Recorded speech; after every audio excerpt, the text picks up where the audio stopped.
اعوذ باللہ من الشیطان الرجیم، بسم اللہ الرحمن الرحیم۔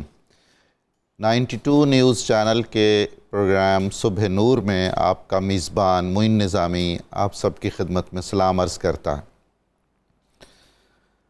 حضرت ابو انیس محمد برکت علی کی تالیف اسماء النبی الکریم سے رسول اللہ صلی اللہ علیہ وآلہ وسلم کا ایک اسم مبارک پڑھنے کی سعادت حاصل کرتے ہیں۔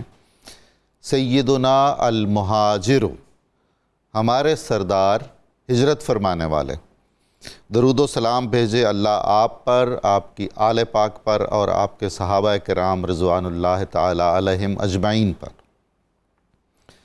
حضرت عبداللہ بن عمر رضی اللہ تعالی عنہما سے روایت ہے کہ حضور نبی کریم صلی اللہ علیہ وآلہ وسلم نے ارشاد فرمایا، حقیقی مسلمان وہ ہے جس کی زبان اور ہاتھ سے دوسرے مسلمان محفوظ ہوں، اور مہاجر وہ ہے جو ان کاموں کو چھوڑ دے جن سے اللہ تعالیٰ نے منع فرمایا ہے۔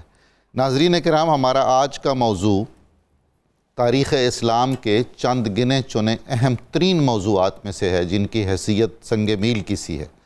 ایک تو ہجرت مدینہ، رسول اللہ صلی اللہ علیہ وسلم نے مکہ سے مدینہ جو ہجرت فرمائی، اور دوسرا تاریخ انسانی کا پہلا معلومہ تحریری معاہدہ جس کا نام میثاق مدینہ ہے۔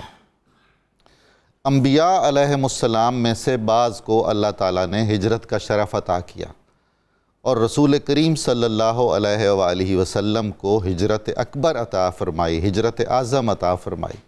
جس طرح دیگر تمام کمالات انبیاء کی تکمیل ہوئی ذات سرور کائنات پر، اسی طرح اس سلسلہ ہجرت کی بھی بتمام و کمال تکمیل ہوئی رسول اللہ صلی اللہ علیہ وسلم کی ہجرت پر۔ یہ تاریخ اسلام میں اس قدر عہد ساز اور رجحان ساز واقعہ ہے، اور صحابہ کرام رضوان اللہ تعالی علیہم اجمعین کو اس کی اہمیت کا اور اس کے دور رس اثرات کا اتنا گہرا ادراک اور احساس تھا کہ انہوں نے جب اسلامی کیلنڈر کا آغاز کیا تو واقعہ ہجرت کو بنیاد بنایا۔ چنانچہ پورے عالم اسلام میں ہمارا جو کیلنڈر ہے وہ واقعہ ہجرت سے اس کی تاریخ کا آغاز ہوتا ہے، چاہے چاند کے حساب سے ہو چاہے سورج کے حساب سے ہو۔ عالم اسلام کے چند ممالک ایسے ہیں، بالخصوص ایران، جہاں ہجرت کو سورج کے حساب سے گن کر کیلنڈر میں استعمال کیا جاتا ہے، اور دیگر عالم اسلام میں بیشتر چاند کے ذریعے سے۔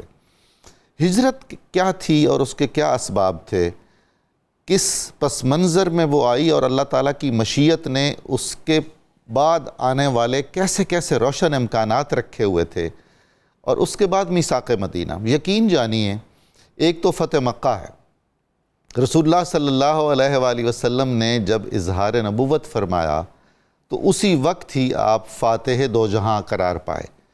پھر جب آپ نے مکہ سے مدینہ منورہ ہجرت فرمائی تو وہاں آپ فاتح القلوب نظر آتے ہیں ہمیں۔ اس کے بعد جب میثاق مدینہ ہوا ہے تو صحیح معنوں میں ہمارے مورخوں کو اور سیرت نگاروں کو یہ چاہیے کہ وہ اس واقعے کو لکھیں فتح مدینہ، اور اس کے بعد اللہ تعالیٰ نے آپ کو وہ فتح مبین عطا فرمائی جس کو فتح مکہ کہا جاتا ہے۔ میثاق مدینہ بجائے خود ایک بہت عظیم الشان موضوع ہے، ہماری اسلامی تاریخ کا بھی، آئین کا، قانون کا، انسانی حقوق کا، امور داخلہ اور امور خارجہ کا، اور ان تمام موضوعات کا احاطہ کرنے کے لیے آج ہم کچھ گفتگو کریں گے ان دونوں موضوعات پر۔ ہمارے ساتھ معزز مہمان تشریف فرما ہیں محترم مفتی محمد فاروق القادری صاحب، جو ملک کے نامور عالم دین ہیں اور ہم سب انہیں جانتے ہیں، آپ بھی ان سے بہت اچھی طرح واقف ہیں۔ ہمارے دوسرے مہمان محترم ڈاکٹر طاہر حمید تنولی صاحب ہیں، جو بہت اعلیٰ دانشور ہیں اور ماہر اقبالیات ہیں، اور ایک خاص تجزیاتی بصیرت اللہ تعالیٰ نے انہیں عطا کر رکھی ہوئی ہے، بہت خوبصورتی سے بات کرتے ہیں۔ ہمارے تیسرے مہمان جناب محمد سلیم ساگر صاحب ہیں، جو بہت اچھے شاعر، دانشور اور بہت خوبصورت گفتگو کرتے ہیں۔ میں ان سب کو خوش آمدید کہتا ہوں، اور آخر میں ان سب کا شکریہ بھی ادا کروں گا۔ تو ہم بلا تاخیر اپنے سلسلہ، چونکہ موضوع طویل ہے، اس سلسلہ سوال و جواب کا آغاز کرتے ہیں۔ ان مہمانوں کے ساتھ ساتھ آخر میں ہم نعت مبارک بھی سنیں گے محترم حافظ محمد ارشد نقشبندی صاحب سے۔ تو میں پہلا سوال کرتا ہوں محترم مفتی محمد فاروق القادری صاحب سے کہ ہجرت مدینہ کے اسباب، پس منظر اور اس کے نتائج اور ثمرات کے بارے میں آپ کچھ ہمیں روشنی عطا فرمائیں۔ بسم اللہ الرحمن الرحیم۔ ڈاکٹر صاحب، جب سے جی حضور اکرم صلی اللہ علیہ وآلہ وسلم نے وادی مکہ میں دعوت توحید و رسالت پیش فرمائی، جی اہل مکہ کے رویے ظلم کی آمیزش کے ساتھ بتدریج بڑھنے لگے۔ درست۔ جوں جوں وقت گزرتا گیا وہ تشدد پر اتر آئے۔ اللہ مکہ کی وادی کو اتنا تنگ کر دیا گیا، بالآخر وہ وقت آیا جب ابتلاء اور آزمائش بڑھ گئی۔ درست ہے۔ سن 10 نبوی میں حضرت ابو طالب جی اور حضرت خدیجۃ الکبریٰ، جو بظاہر بہت بڑی سپورٹ تھے حضور کی دعوت کے لیے، بے شک و شبہ، دونوں کا وصال ہو گیا۔ ایک بہت بڑی سپورٹ ہٹ گئی۔ یہ وہی جو عام الحزن ہو گیا۔ عام الحزن تھا۔ اہل مکہ کے حوصلے بڑھ گئے، ان کے رویوں میں سختی اور تناؤ زیادہ ہو گیا۔ اچھا۔ ایسی صورتحال میں اللہ کے رسول علیہ السلام نے کوئی اور مقام تلاش کرنا شروع کر دیا جس کو وہ اپنا دعوتی مرکز اور بیس بنا سکے۔ اچھا، ماشاءاللہ۔ اب طائف تشریف لے گئے اس امید پر۔ طائف کے 3 بڑے سرداروں سے ملاقات کی، لیکن ان کے رویے تو اہل مکہ سے بھی زیادہ تکلیف دہ اور اذیت ناک تھے۔ اللہ اکبر۔ صرف یہیں تک ہی نہیں بلکہ انہوں نے کچھ غنڈوں اور اوباش نوجوانوں کو حضور پر عملی تشدد کے لیے اکسایا اور کروایا۔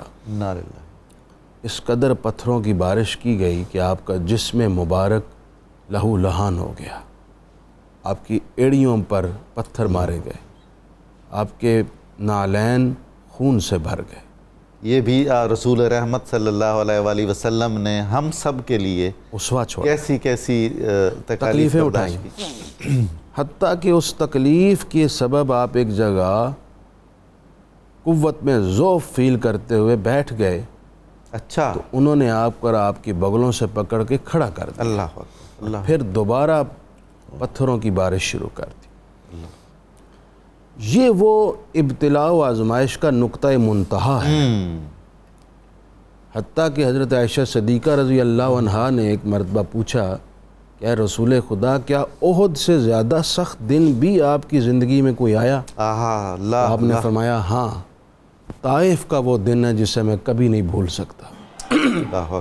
اللہ ان ساری کیفیات کے ساتھ ساتھ اس میں ضمناً میں ایک بات یہ بھی عرض کروں، حضور کے سیرت اور اسوہ کا یہ پوائنٹ بھی دراصل کفار اور مشرکین کے سامنے اس لیے رکھا گیا کہ تم آزما لو جتنا ہمارے ابھی کو آزمانا، ان کے صبر کو ٹٹول لو، ان کی استقامت کی پرکھ کر لو، ان کی سیرت کو اس زاویے سے بھی تم ظلم و ستم کر کے دیکھ لو تاکہ تمہارے لیے کوئی سوال باقی نہ رہے۔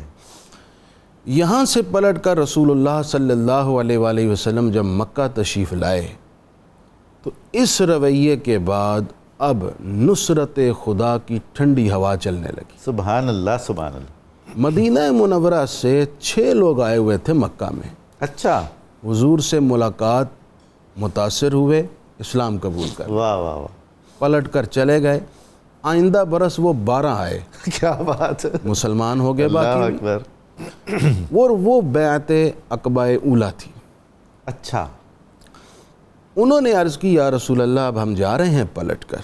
مفتی صاحب، میں معذرت کے ساتھ آپ کی رہنمائی چاہ رہا ہوں، عوام الناس بیعت عقبہ کہتے ہیں، تو بیعت عقبہ تو نہیں، یہ دراصل مکہ کے اندر ایک چھوٹی سی گھاٹی ہے، ایک جگہ ہے، اس کا نام ہے، ہاں جی، عقبہ۔ معلم آپ ہمارے ساتھ روانہ کیجئے جو ہمیں قرآن کی اور آپ کی جو تعلیمات ہیں ان کا درس دے۔ درست ہے۔ اللہ کے رسول علیہ السلام نے جس شخصیت کا انتخاب کیا وہ حضرت مصعب بن عمیر تھے۔ سبحان اللہ۔ انہوں نے 1 سال محنت فرمائی اور 1 سال کے بعد 75 لوگ رسول اللہ کی جھولی میں ڈال دی. کیا بات. وہ آئے مکہ مکرمہ میں اور اس وقت دوسری بیعت ہوئی. اچھا یہ بیعت عقبہ ثانی ہے. اس بیعت کے موقع پر وہ افراد حضور کو دعوت دینے لگے مدینہ منورہ تشریف لانے کی. اچھا جو آپ نے ہجرت کے اسباب کی بات. سبحان اللہ سبحان اللہ. وہاں حضرت عباس بھی موجود تھے, رسول اللہ کے چچا, اور انہوں نے اس وقت بڑی فکر انگیز بات کی. انہوں نے کہا دیکھو تم جو محمد صلی اللہ علیہ وآلہ وسلم کو مدینہ منورہ آنے کی دعوت پیش کر رہے ہو, یہ بہت سینسیٹیو معاملہ ہے. واقعتاً ہم مکہ میں بنی ہاشم ان کے حضور کے ساتھ کھڑے ہیں جی, ہر مشکل سے مشکل وقت میں. اگر تم ان کو وہاں دعوت دیتے ہو تو پھر تمہیں اپنے جان و مال اور اہل و عیال سے بڑھ کر ان کی حفاظت کرنی ہوگی. اور یاد رکھو سرخ آندھیوں کے طوفان سے بڑھ کر مشکل کام یہ ہوگا. کیا بات ہے. کیا تم اسے قبول کرتے ہو؟ اس سے آپ اندازہ لگائیے کہ قبل از قبول اسلام بھی حضرت عباس کے رسول اللہ سے متعلق جذبات کیا تھے, اور آپ کی کتنی فراست تھی, بصیرت. اچھا وہ حضرات واپس تشریف لے گئے اور اس کے بعد نبی پاک صلی اللہ علیہ وسلم نے مسلمانوں کو مدینہ منورہ جانے کی اجازت دے دی. مسلمان جانا شروع ہو گئے اور رسول خود اس وقت تک سفر نہیں کرتا جب تک خدا کی طرف سے سریعاً حکم نہ. سبحان اللہ. اس لیے خود آپ انتظار فرمانے لگے. جب حکم الہی آیا وہ تمام اسباب جو ڈیٹیلز کے ساتھ ابھی ذکر ہوں گے ان تمام لوازمات کے ساتھ پھر آپ نے مدینہ منورہ کی جانب ہجرت فرمائی. یہیں سے میں بات لے جاتا ہوں محترم ڈاکٹر طاہر حمید تنولی صاحب کی طرف کہ ہجرت اور شب ہجرت اور پھر سفر ہجرت, یعنی یہ وہ تابناک ترین اگرچہ ابتلا کا زمانہ ہے, ابتلا کی داستان ہے, لیکن میرا خیال یہ ہے کہ سب سے روشن باب ہماری تاریخ کا اسلام کا یہ ہے. تو اس کے بارے میں آپ کچھ ارشاد فرمائیے, ہمیں بتائیے. بسم اللہ الرحمن الرحیم. ڈاکٹر صاحب بہت شکریہ. بالکل جس طرح لفظ ہجرت کے اندر یہ نقطہ مضمر ہے کہ ہجرت جو ہے وہ ایک شفٹ ہے تاریخ اسلام کا, بالکل ایک نئے دور کا آغاز ہے. پہلے دور سے دوسرے دور کی طرف سفر ہے. اور اگر ہم سفر ہجرت کو ڈاکٹر صاحب دیکھیں تو اس کی اتنی زیادہ اہمیت ہے. آپ نے بھی اس پہ گفتگو فرمائی, مفتی صاحب نے بھی اس کے بہت سے پہلوؤں کو ہمارے سامنے نمایاں کیا, واضح کیا. ڈاکٹر صاحب اگر ہم آپ صلی اللہ علیہ وسلم کے سفر ہجرت کو دیکھیں تو یہ اہل مدینہ کے لیے رحمت, اہل مکہ کے لیے رحمت, اسلام کے لیے رحمت اور تہذیب اسلامی کے لیے رحمت ہے. اہل مدینہ کے لیے اس طرح کے, اور اس سے بھی بڑھ کر یہ تدبیر خداوندی ہے. اگر آپ قرآن مجید کی روشنی میں دیکھیں تو یہ جو ڈیوائن پلاننگ ہے اس کی ایک کامل صورت ہمارے سامنے ہجرت آتی ہے. بے شک. یعنی اہل مدینہ نے جب بیعت عقبہ کے موقع پہ آپ صلی اللہ علیہ وسلم کی خدمت میں درخواست کی تو ان کی ضرورت تھی کہ آپ وہاں تشریف لے جائیں. سالہ سال سے خانہ جنگی جاری تھی, اوس اور خزرج. بالکل. اب اس خانہ جنگی کے خاتمے کا کوئی راستہ ان کو نظر نہیں آ رہا تھا. جب آپ صلی اللہ علیہ وسلم کے ساتھ تعارف ہو گیا, تعلق غلامی قائم ہو گیا, تو اب وہ اس کنکلوژن پہ پہنچے کہ جب آپ تشریف لے آتے ہیں تو یہاں پہ ایک پیسفل سوسائٹی قائم ہو جائے گی. اچھا تنولی صاحب, یہ آپ کی بات سے تو بڑی ایک خوبصورت نقطہ سامنے آتا ہے کہ مدنی حضرات کو بھی رسول اللہ صلی اللہ علیہ وسلم کی ذات پاک اور آپ کی شخصیت اور آپ کے اوصاف میں ایک صلح کا دائی اور امن کا پیغمبر نظر آیا.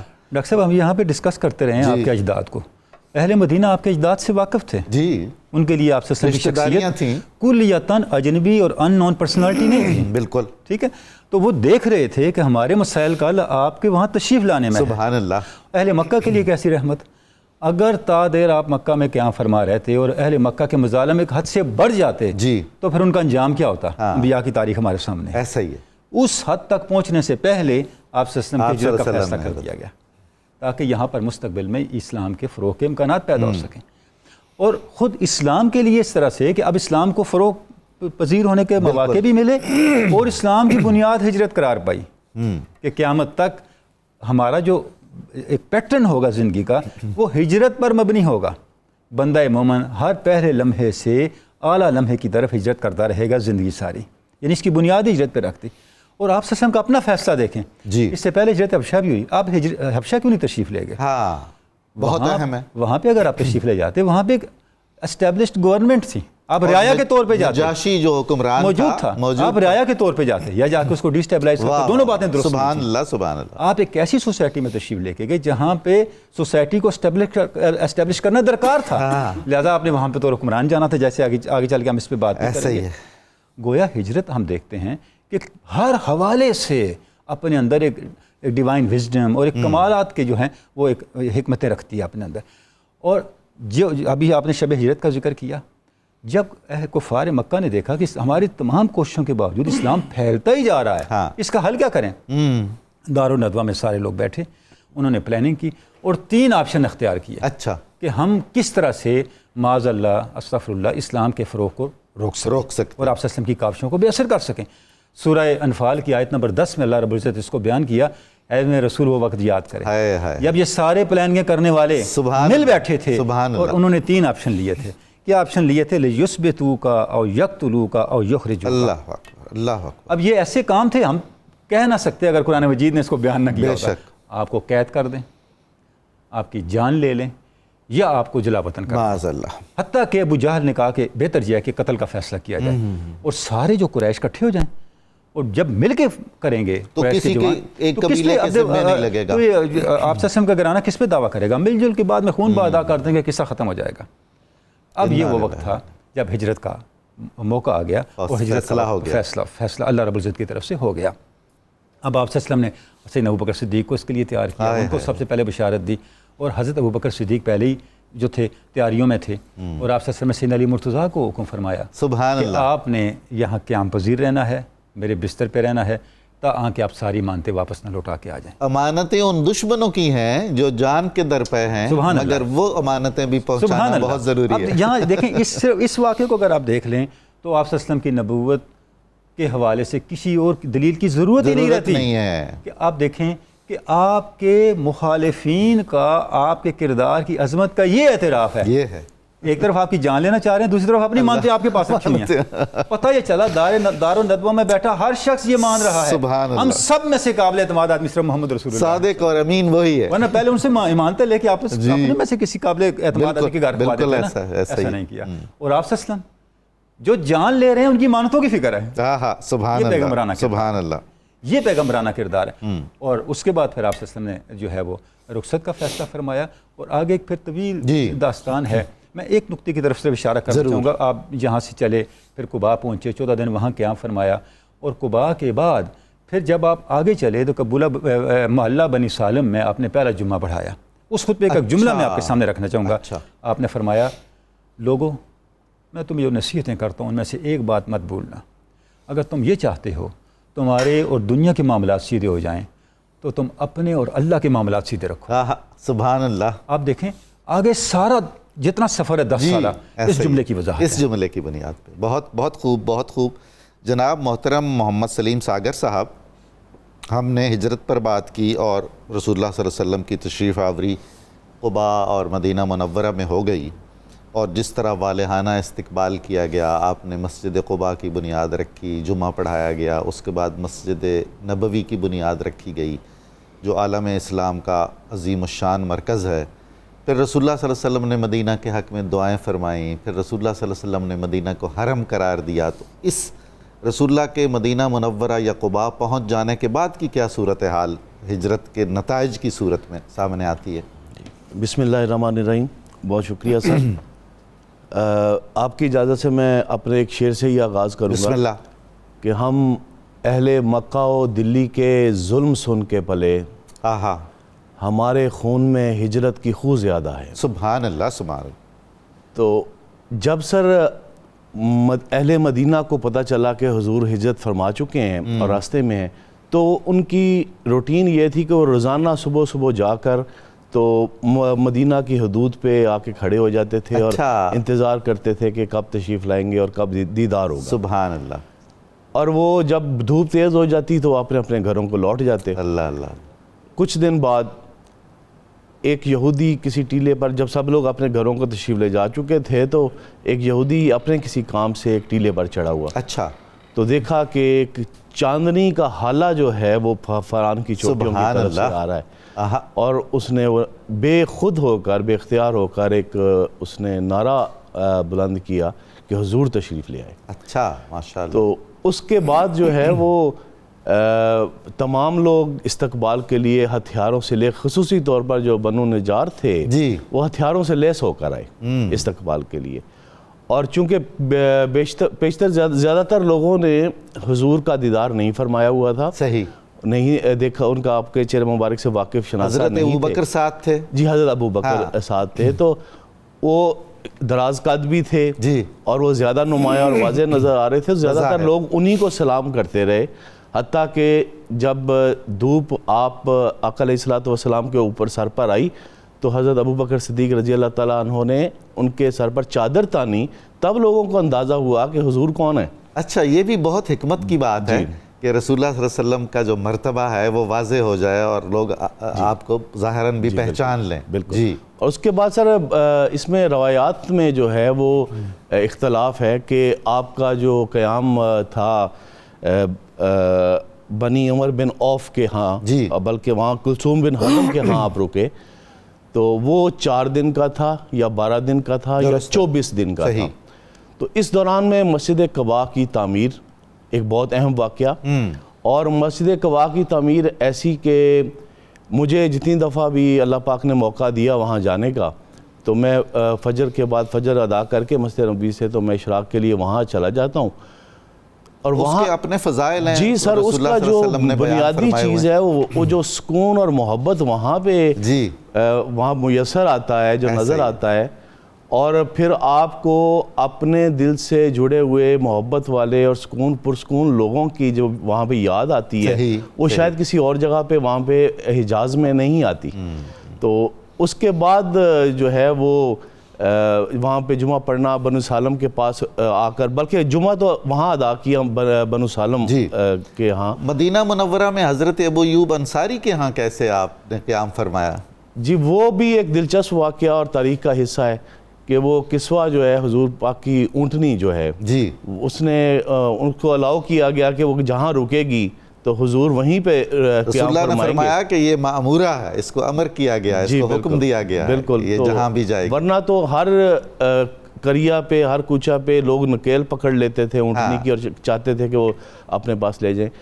تو اس میں یہ بھی دیکھیے سر کہ آپ نے اپنے جو ننہالی قبیلہ تھا بنو نجار, جی, ان کو شرف بخشا کہ اس علاقے میں داخل ہوئے, اور جہاں آج مسجد نبوی ہے جی, اس جگہ پہ اونٹنی رکی, اور وہاں سے قریب ترین دروازہ جو ہے وہ حضرت ایوب انصاری صاحب رضی اللہ تعالیٰ عنہ کا. اور یوں ہوا کہ حضرت ابو ایوب انصاری رضی اللہ تعالیٰ عنہ نے آپ کا کجاوا مبارک جو ہے وہاں سے اٹھا لیا اور کہا جی کہ یہ میرے گھر جائے گا.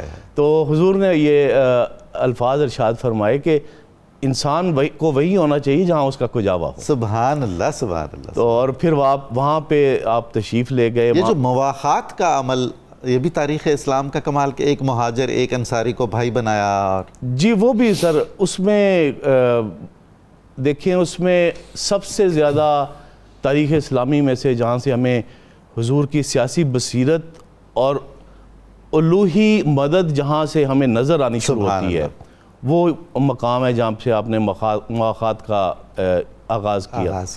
تو اس سے پہلے جب حضرت ابو ایوب انصاری کے ہاں آپ نے قیام کرنا تھا تو آپ نے فرمایا کہ میرے آرام کا بندوبست کریں, جی, میرے کیلولا کا بندوبست کریں. صحیح, ایگزیکٹ الفاظ تو یہی تھے. تو اس کے بعد جب یہ مدینہ کی ریاست, یوں سمجھ لیں جیسے مفتی صاحب نے بھی فرمایا کہ وہ ایسی جگہ پہ تشریف لے گئے جہاں پہ کسی ریاست کا تصور موجود نہیں تھا. صحیح. اور جہاں یہود جو ہیں وہ کاروبار پر, معاشیات پر, اقتصادیات پر, حتیٰ کہ حکومت اور اقتدار پر بھی چھائے ہوئے تھے, اور پورا ان کا تسلط تھا. اور ان کی جو سیاسی بصیرت اپنی تھی یہود کی کہ وہ اوس اور خزرج کے درمیان لڑائی کروانے میں پیسہ فراہم کرتے تھے, مال فراہم کرتے تھے, سود پر دیتے تھے, اور آج تک تقریباً یہی چل رہی ہے صورتحال. تو اس کو میثاق مدینہ کو ہم کہتے ہیں کہ یہ جو ہے نا پہلا تحریری بین الاقوامی معاہدہ ہے. بہت خوب. بعض مورخین تو میگنا کارٹا کو کہتے ہیں، حالانکہ وہ 1215 عیسوی میں جا کر ہوا جی انگلستان کا کے بادشاہ جان اول کے دور میں. تو لیکن یہ ہے کہ وہ بنیادی جو ہے پہلا بہت تحریری شکریہ، بڑی معاہدہ ہے. نوازش. ناظرین کرام، ہمیں درود پاک کا ایک مختصر سا وقفہ لینا ہے اور آپ ہمارے ساتھ رہیے. دیکھیے کہ یہ ہجرت اور میثاق مدینہ جیسے اہم موضوعات پر ابھی مزید کون سے اہم نکات ہمارے سامنے آئیں گے. دوبارہ ملاقات ہوتی ہے.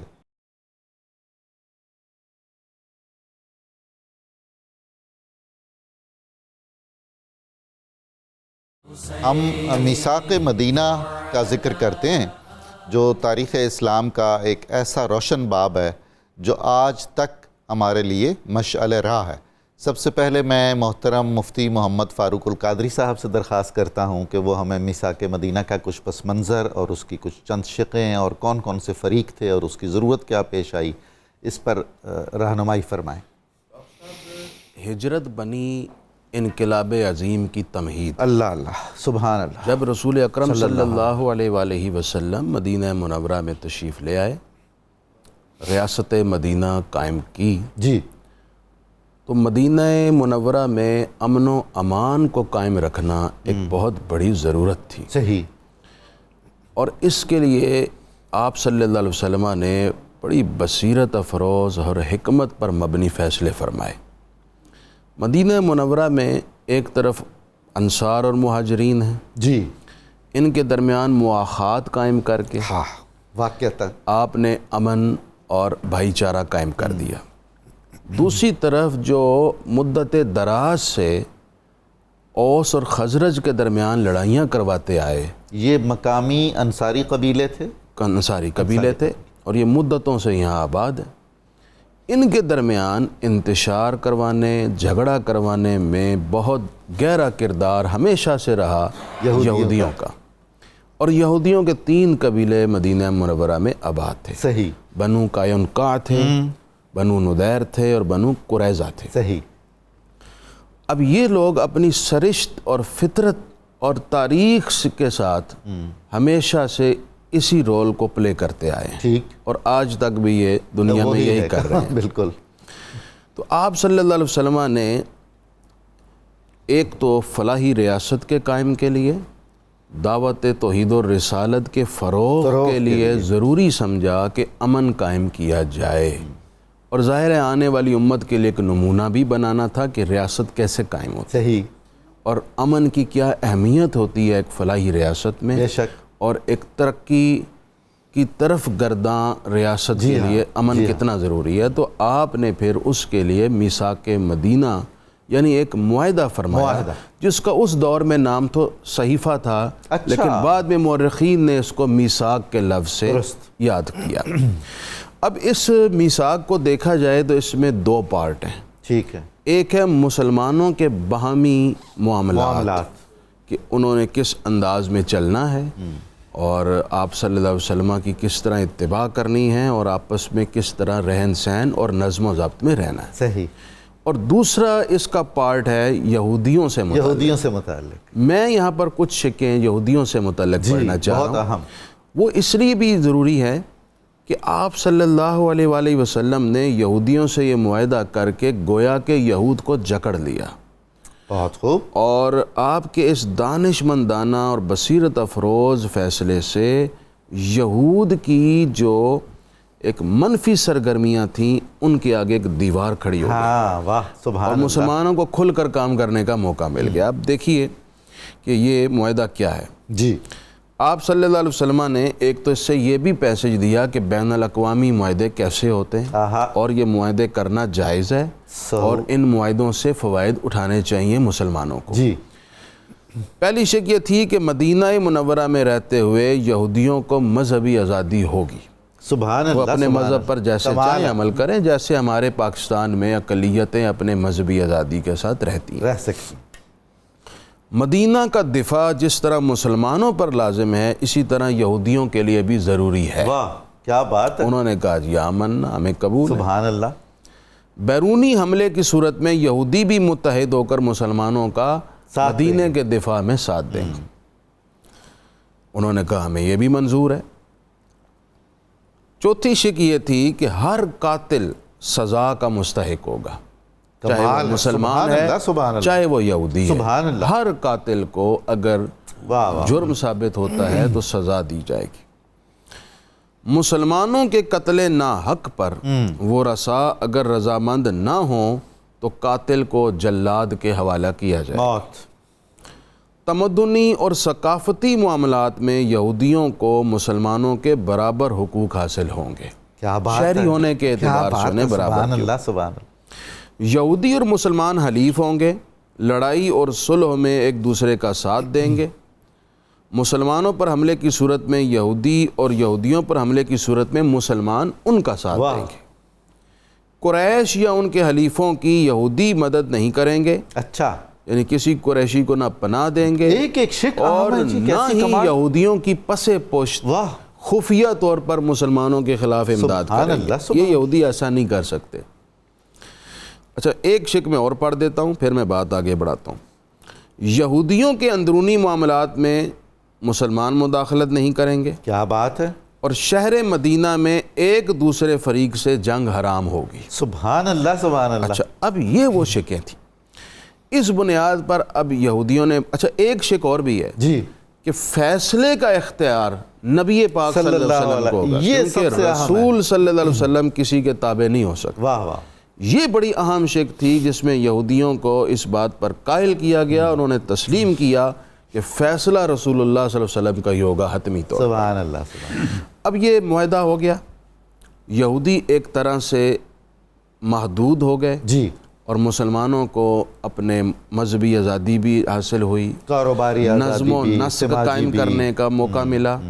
پھر مسلمانوں کا ایک بڑا اہم ترین فائدہ یہ ہوا کہ یہودی مدینے کی معیشت پر قابض تھے جی، اور ان میں بہت ساری مہارت پر مبنی فنون تھے۔ ٹھیک، مسلمانوں نے وہ سیکھنے شروع کیے اور آہستہ آہستہ مارکیٹ میں جگہ بنائی، معیشت میں جگہ بنائی، پھر فنون حاصل کیے۔ اس طرح مسلمان دن بدن پہلے سے زیادہ مضبوط ہوتے چلے گئے۔ لیکن اب اس کے بعد ہوا یہ، کچھ عرصہ تو یہ معاہدہ اسی طرح چلتا رہا، لیکن یہودی تو اپنی فطرت سے باز نہیں آتے۔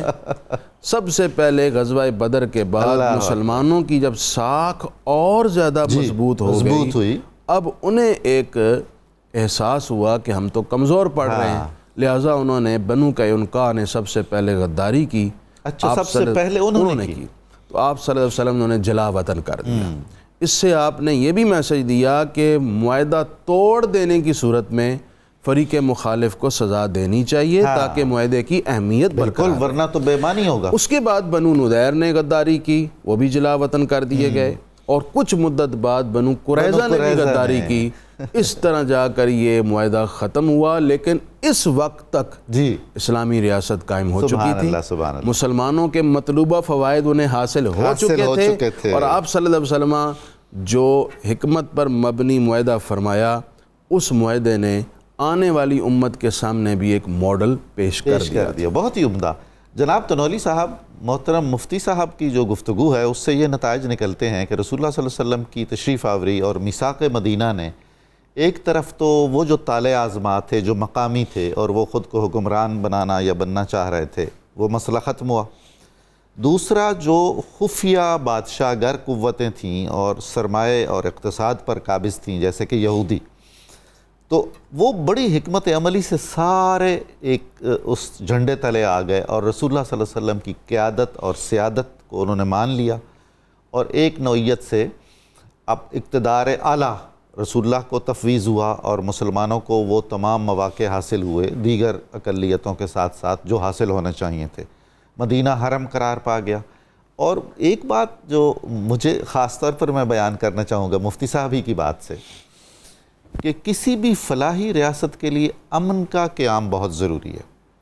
امن کا قیام ہوگا تو ریاستی ادارے ترقی کریں گے اور سرمایہ آئے گا اور کاروباری سرگرمیاں بڑھیں گی۔ پاکستان کا بھی یہ بہت بڑا المیہ ہے۔ تو اسی میثاق مدینہ کے حوالے سے کچھ شرائط مفتی صاحب نے بیان فرمائیں، کچھ آپ ارشاد فرمائیے، اور اس کی جو حکمتیں اور مصلحتیں ہیں اور اس کے جو نتائج ہیں ان پر کچھ آپ روشنی ڈالیے۔ جی ڈاکٹر صاحب، جس طرح بھی آپ آخر میں آپ نے فرمایا کہ امن بڑا امپورٹنٹ ہے جی، اگر آپ میثاق مدینہ کو دیکھیں تو کم و بیش اس میں 3-4 شقیں آرٹیکلز اس بارے میں ہیں یہ معاہدہ صرف انہی لوگوں کو پروٹیکشن دے گا جو قانون کی پابندی کریں گے اور امن کا خیال رکھیں گے. سبحان اللہ سبحان اللہ. یعنی اس معاہدے کے جو فوائد کس کو ملیں گے؟ جو قانون کی پابندی کرے گا اور امن کو کنٹینیو کرے گا. واہ. جو امن کو ڈسٹرب کرے گا اور قانون کو پامال کرے گا وہ اس معاہدہ سے بری ذمہ ہے، اس کو کوئی تحفظ حاصل نہیں ہوگا. یہ جو کہتے ہیں کہ اسلام امن میں دلچسپی نہیں رکھتا، اسلام جنگ و جدل کا مذہب ہے، ڈاکٹر صاحب اس کا جواب اس سے بڑا کوئی نہیں ہو سکتا، اس سے بڑا کوئی نہیں ہو سکتا. آپ دیکھیں آپ وسلم کی پوری زندگی اگر آپ دیکھیں جی، تاریخ انسانی میں اگر آئینی جد و جہد کی کوئی آئیڈیل مثال ہے تو حضور کی ذات ہے. پہلی بات کیسے دیکھیں آپ صلی اللہ علیہ وسلم نے اپنے معاملات کو آگے بڑھانے کے لیے اور ایک پیسفل سوسائٹی قائم کرنے کے لیے معاہدات کیے. جی، جنگ تب کی جب مسلط کی گئی. واہ واہ واہ. دیکھیں بہت خوب. مکہ میں تو آپ نے ریئیکٹ ہی نہیں کیا، کوئی نہیں کیا، ورنہ وہاں بھی تو گوریلا وار ہو سکتی تھی ہو نا. سکتی تھی. آپ کے پاس پیغمبرانہ بصیرت تھی، 100 راستے نکل سکتے تھے. جانثار کتنے تھے، کتنے جانثار تھے. تو ایک ناطقہ بند ہو جاتا ہے مکہ کا اگر وہی راستہ اختیار کر لیتے. آپ نے ایسا نہیں کیا. آپ نے صرف جنگ کو رسپونڈ کیا. جی. دوسری بات آپ نے معاہدے کیے، اور معاہدے کے ساتھ ہمیں ایک بات نہیں بھولنی چاہیے ڈاکٹر صاحب، یہ پیغمبرانہ بصیرت ہے. شاید منگل ریوارڈ نے لکھا ہے، ہمیں آج تک اس نقطے کی سمجھ نہیں آئی. ایک رات پہلے ہجرت کرنے والا، اپنے وطن چھوڑنے والا، اگلے دن آئین اور قانون کا ہمارے اتنا بڑا سیاستدان کیسے بن گیا؟ سبحان اللہ سبحان اللہ. ہم اس بات کی آج تک سمجھ نہیں آئی. سبحان اللہ سبحان. دنیا کا جامع ترین آئین اس وقت دنیا کا مختصر ترین آئین امریکہ کا ہے. جی. 17,000 الفاظ. میثاق مدینہ کے 750 الفاظ ہیں بس، صرف 750 الفاظ. کون سی چیز ہے جو اس میں ڈسکس نہیں ہوئی ڈاکٹر صاحب؟ کون سا پہلو ہے ریاست کا جس کو یہ ڈسکس نہیں سنولی کرتا؟ صاحب آپ ماہر قانون بھی ہیں، میثاق مدینہ کو جب پڑھا جائے تو ایک ماہر قانون بھی اس سے متاثر ہوتا ہے کہ مستشرقین کہہ رہے ہیں کہ ہمیں یہ سمجھ نہیں آتی کہ ماہر آئین کیسے بن گئے رسول اللہ. کیا بات ہے، کس یونیورسٹی سے نکلے تھے؟ وہ تو گھر سے باہر آ رہے ہیں، وطن چھوڑ کے آ رہے ہیں، پردیس میں آ رہے ہیں. اتنا وہ آئرن نرز والا انسان، اتنا ویژن، اتنی بصیرت. اور اس میں ایک اور چیز ہمیں نہیں بھولنی چاہیے، جیسے میں نے عرض کیا کہ آپ نے کمال آئینی جد و جہد کی. دوسری بات ڈاکٹر صاحب، کسی معاہدے کو آپ نے خود نہیں توڑا، واہ، دوسروں نے توڑا. سبحان اللہ. تیسری بات ڈاکٹر صاحب، یہ اتنے جامع معاہدے تھے، اگر دوسرے فریق نہ بھی توڑتے غالب آپ ہی آتے. کمال ہے، غالب آپ ہی آتے. کمال ہے. ایٹ دی اینڈ اسلام کا غلبہ ہوتا ہے، کیونکہ اس معاہدے میں شرطیں آپ نے ایسی رکھی، واہ، اس کو فریم ایسے کیا. ڈاکٹر صاحب یہ پوری سائنس ہے ڈرافٹنگ، لا کی ڈرافٹنگ کی سائنس ہے آج. اس پہ لوگ زندگیاں لگا کے کمپلیٹ نہیں ہوتے. یہی تو وجہ، وہ مجھے بتائیں کہ دنیا کا وہ کون سا دستور ہے جس میں ترمیم نہیں ہوتی؟ وہ ڈرافٹنگ کے نقص ہوتے ہیں، بے شک، اس کو دور کرنے کے لیے کی جاتی ہیں ترمیمیں. رسول اللہ نے ایسی ڈرافٹنگ کروائی، امی رسول. سبحان اللہ. وقت چونکہ کم ہے، میں ایک نقطے کی طرف اشارہ کرنا چاہوں گا. ڈاکٹر صاحب کوئی ریاست نہیں بنتی جب تک اس کی دستوری قومیت، حدود، اس کی آبادی اور اس میں اقتدار کا تصور، یہ 4 ایلیمنٹس ڈیفائن نہ ہو جائیں. جی. آپ دیکھیں آپ صلی اللہ علیہ وسلم نے اس کا آغاز ہی یہاں سے کیا. سب سے پہلے دستوری قومیت کو ڈیفائن کیا کہ مدینہ میں رہنے والے امت من دون الناس، یہ ایک کانسٹیٹیوشنل کمیونٹی ہیں. اچھا. ریاست کی حدود کو ڈیفائن کیا، یہاں سے لے کے یہاں تک حرم ہے. اس کے بعد آبادی کو ڈیفائن کیا، اس میں مہاجرین ہیں، یہود ہیں، انصار ہیں، فلاں فلاں. پھر اقتدار اعلیٰ کو ڈیفائن کیا، ھذا کتاب میں محمد رسول اللہ، کمال ہے، میں تمہیں لا دے رہا ہوں. واہ، قربان جائے. کس طرح سب سے منوایا؟ اللہ. پتہ یہ چلا اسلامی ریاست میں اقتدار اعلیٰ اللہ کا ہے، لیکن اس کی صورت مشہود ذات رسالت مآب ہے. سبحان اللہ سبحان اللہ. اس لیے ہم کہتے ہیں پاکستان کا مطلب کیا؟ لا الہ الا اللہ محمد رسول اللہ صلی اللہ. اس لا الہ الا اللہ کو آپ ڈیفائن کیسے کریں گے جب تک اس کی محمد ڈیمانسٹریشن رسول اللہ کیسے نہیں ہوگی؟ ہوگا. وہ یہ کتاب محمد رسول اللہ دے رہے ہیں، یہ صحیفہ رسول اللہ دے رہے ہیں. ابھی یہود کا ذکر ہوا ڈاکٹر صاحب، 1/3 یہود سے متعلق ہے یہ پورا کانسٹیٹیوشن. جی. 1/3 کیوں 1/3 متعلق ہے؟ آپ نے ان تینوں قبائل کا، بنو قینقاع، بنو قریظہ، بنو نظیری کا نہیں، ان کی ذیلی شاہوں کا بھی ذکر کیا اس میں. کمال ہے. پتہ تھا یہ سارے جو ہیں یہ شرارتی لوگ ہیں، جی ہاں، یہ کہیں نہ کہیں سر اٹھائیں گے شرارتوں کا راستہ. آپ نے ان کا جو سب ڈویژن تھی نا اس کو بھی کور کیا تاکہ قیامت تک یہ ثبوت رہے کہ انہوں نے اجتماعی طور پہ غداری کی. اگر ان کی ایک شاخ بھی دستور کے ساتھ پابند رہتی، وہ اپنی ساری یہودی کمیونٹیز کے الگ ہو کے دستور کی اس شق کے تحت محفوظ رہتے. بالکل. اب تصور کریں کہ حضور کا ویژن کتنا ہے. سبحان اللہ سبحان. یعنی یہود کی ایک ایک جو خاندان کی سب ڈویژن تھی اس کو بھی محفوظ رہنے کے لیے آپ نے آپشن دیا دستور میں. انہوں نے خود اس سے محرومی اختیار کی اور وہ قیامت تک نہیں کہہ سکتے کہ رسول اللہ نے ہمارے ساتھ کچھ زیادہ. سبحان اللہ سبحان اللہ. جناب محترم محمد سلیم ساگر صاحب، میثاق مدینہ پر ہم نے بہت ہی عمدہ گفتگویں سنی. 53 شقوں پر مشتمل دنیا کا پہلا تحریری، دستاویزی، آئینی، قانونی ایک صحیفہ ہے جو رسول اللہ صلی اللہ علیہ وسلم کا عطیہ ہے ہمارے لیے. اس خطے پر اس کے جو مختلف اثرات ہوئے، اس میں کچھ اقتصادی ہیں، کچھ سماجی ہیں، کچھ سیاسی ہیں، اس کے بارے میں آپ کچھ ارشاد فرمائیے گا. جی سر، مدینہ آ گئے یثرب سے ہم لوگ. سفر کم ہے مگر ہجرت بہت ہے. سبحان اللہ، سبحان اللہ، کیا خوب. ہم ایک غیر جانبدارانہ جو ہے ایک تجزیہ کر لیتے ہیں کہ ایسی صورتحال میں کہ جب میثاق مدینہ نہ ہوا ہوتا جی، تو اہل یہود یا یہودیوں کی طرف سے جو جنگ و جدل کا یا لڑائی جھگڑے کا اندیشہ تھا، جو بعد میں نمایاں بھی ہوا اور ہوئے بھی، وہ بہت پہلے سے ہو جاتا. اس معاہدے کے ذریعے حضور نے نہ صرف یہ کہ ان کو ایک اندیشہ تھا کہ یہ مسلمان آ گئے ہیں تو یہ اب ہر چیز پر چھا جائیں گے، یا اقتدار پر چھا جائیں گے، یا قابض ہو جائیں گے، جبکہ انہوں نے ساز باز کر کے عبداللہ بن ابی کو بادشاہ کے طور پر منتخب کر رکھا تھا. صحیح، بالکل. اور اگر اسی وجہ سے تو وہ سازشیں بھی کرتا رہا بہت تا دیر عبداللہ بن ابی. جی ہاں، رئیس المنافقین. جی، رئیس المنافقین بھی قرار پایا. تو اگر ایسا نہ ہوتا، یہ میثاق مدینہ نہ ہوتا، تو یہودی جو ہے وہ اپنی جو سرشت ہے وہ بہت پہلے واضح کر چکے ہوتے. نہ امن قائم ہوتا، جی، نہ اقتصادی سربلندی حاصل ہوتی، نہ کاروباری آزادی ہوتی. یہودیوں کو ایک طرح سے ایک تحفظ محسوس ہوا اس میثاق سے. اچھا، کہ ٹھیک ہے، ہماری مذہبی آزادی ہوگی، ہمیں تمدنی آزادی ہوگی، ہم ایک اس امبریلا کے تحت چلتے ہیں. جی بالکل. تو بیسیکلی جب آپ تشریف لائے مدینہ میں تو 3 طرح کے لوگ کمیونٹی سے آپ کا واسطہ پڑا. ایک تو وہ جو صحابہ کبار تھے، مہاجرین بھی اور انصار بھی. ایک وہ جو مشرکین تھے، جی، ابھی دار اسلام میں داخل نہیں ہوئے تھے. اور تیسرے یہود. تو سب سے زیادہ جو خطرات تھے وہ اسی طرح ہے جیسے کہ وہ کہا جاتا ہے کہ ایک اجنبی کو جب کوئی اجنبی ملتا ہے تو سب سے پہلا جو دل میں فیلنگ پیدا ہوتی ہے وہ اندیشے کی یا خوف کی ہوتی ہے. ایسا ہی ہے. تو یہودیوں کو ان سے اور مسلمانوں کو یہود سے خوف موجود تھا. درست. اور مسلمانوں کا خوف اس لیے بھی وہ دگنا تھا کیونکہ وہ قریش کے ظلم و ستم سہ کر آئے تھے، اور انہیں وہاں سے بھی ہانٹ کیا جا رہا تھا، بلکہ تعاقب کیا گیا. اور یہاں بھی اندیشے تھے. اگر یہ معاہدہ نہ ہوتا تو شاید تاریخ کچھ اور ہوتی. صحیح. تو اس معاہدے کی جو حضور کی سیاسی بصیرت ہے اور جو اللہ پاک کی نصرت اور مدد ہے اس میں شامل ہے، اس کی وجہ سے جو اثرات مرتب ہوئے وہ رفتہ رفتہ مفتی صاحب نے بھی بیان کیا کہ مسلمانوں کی مالی حالات بہتر ہونے شروع ہوئے. کیونکہ اس وقت تک یہود جو ہیں وہ کپڑا، کھجور، شراب، غذا، غلہ، ہر چیز کی تجارت وہی کرتے تھے. اچھا. باقی جو وہاں کے اوس اور خزرج جو بیسیکلی یمن سے ان کے آباء و اجداد شفٹ کر کے یہاں پہ مدینہ میں یثرب میں آئے تھے. بالکل. یثرب تو اس دن سے مدینہ تو نبی ہوا جس دن آپ تشریف لائے. تو جو کہتان کے ان کے جو اوس و خزرج کے آباء و اجداد میں سے جو ان کے جد امجد تھے ان کا نام کہتان تھا. صحیح. تو یمن میں ایک بہت برا سیلاب آیا جس کی وجہ سے وہ ان کو ادھر آنا پڑا. بالکل. اور جو یہود تھے یہ رومی سلطنت کے ظلم و ستم سے خوفزدہ ہو کر ادھر علاقوں میں آباد ہوئے. اور اس طرح آباد ہوئے کہ انہوں نے نہ صرف یہ کہ عربی لباس اور عربی کلچر کو اپنا لیا، بلکہ انہوں نے عرب کے جو اس وقت کے نام رائج الوقت تھے وہ بھی اپنانے شروع اختیار کیے. لیکن یہودی جو ہے وہ چونکہ نہ صرف اقتدار پہ اور معاشیات پر قابض تھے، انہوں نے چھوٹے چھوٹے قلعے تعمیر کر رکھے تھے اور وہ محفوظ بھی سب سے زیادہ تھے. جی.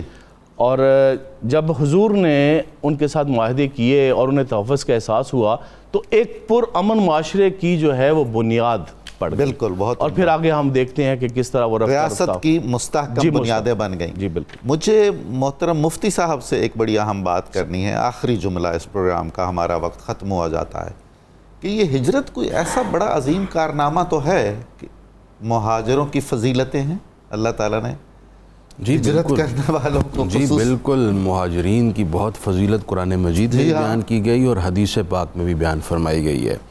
ہجرت کی ایک فضیلت تو حدیث پاک میں یہ آتی ہے کہ جس شخص نے راہ خدا میں سبحان اللہ ہجرت کی، خاص طور پر وہ ہجرت جس کا ہم ابھی ذکر کر رہے ہیں، تو آپ صلی اللہ علیہ وسلم نے ارشاد فرمایا اس کے ایک عمل کا اجر جی جو احد پہاڑ ہے جی اس سے بھی بڑھ کر سبحان ہے، یعنی اللہ، اس کی سبحان ایک نیکی کا اجر اس قدر ہے، سبحان اور بعد میں بالعموم اس میں دیگر صحابہ کو بھی شامل کیا گیا، درست ہے. اور ایک حدیث میں فرمایا گیا ہجرت کے سبب ان کے اگلے اور پچھلے سارے گناہ معاف ہو گئے۔ سبحان اللہ سبحان اللہ.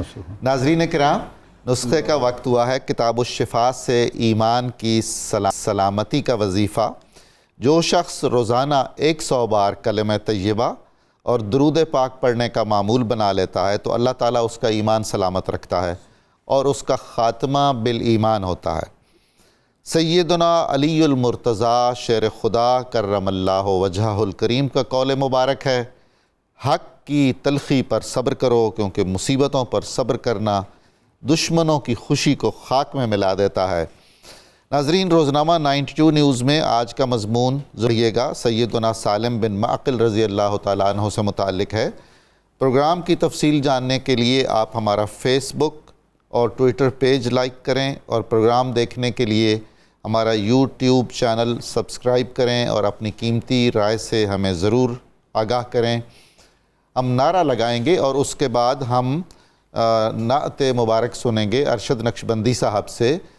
پاکستان کا مطلب کیا؟ لا الہ الا اللہ محمد الرسول اللہ. جناب محمد ارشد نقشبندی صاحب.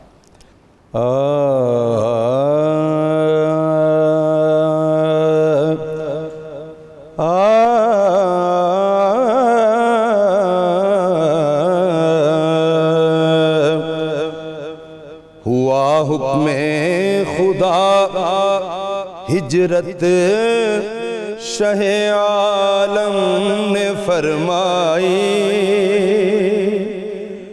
ہوا حکم خدا ہجرت شہ عالم نے فرمائی، ابو بکر و علی نے تھی عظیمت خوب دکھلائی، ابو بکر و علی نے تھی عظیمت خوب دکھلائی، معیت مل گئی ابو بکر کو محبوب داور کی، معیت مل گئی ابو بکر کو محبوب داور کی، نیابت ہو گئی مکہ میں قسمت مولا حیدر کی، نیابت ہو گئی مکہ میں قسمت مولا حیدر کی، ادھر اہل مدینہ راہ میں پلکیں بچھائے تھے، ادھر اہل مدینہ راہ میں پلکیں بچھائے تھے، ودا کی گھاٹیوں پر بحر استقبال آئے تھے، ودا کی گھاٹیوں پر بحر استقبال آئے تھے، بنا یثرب مدینہ تھا شہ عالم کے آنے سے، بنا یثرب مدینہ تھا شہ عالم کے آنے سے، ہوئی تھی روشنی ہر سو ماہ عالم کے آنے سے، مدینہ مصطفیٰ کا دار ہجرت ہجرت بھی ہے مسکن بھی، مدینہ مصطفیٰ کا دار ہجرت بھی ہے مسکن بھی، یہیں ساجد برستا رب کی رحمت کا ہے ساون بھی، یہیں ساجد برستا رب کی رحمت کا ہے ساون بھی۔ ہوا حکم خدا ہجرت شہ عالم نے فرمائی، ابو بکر و علی نے تھی عظیمت خود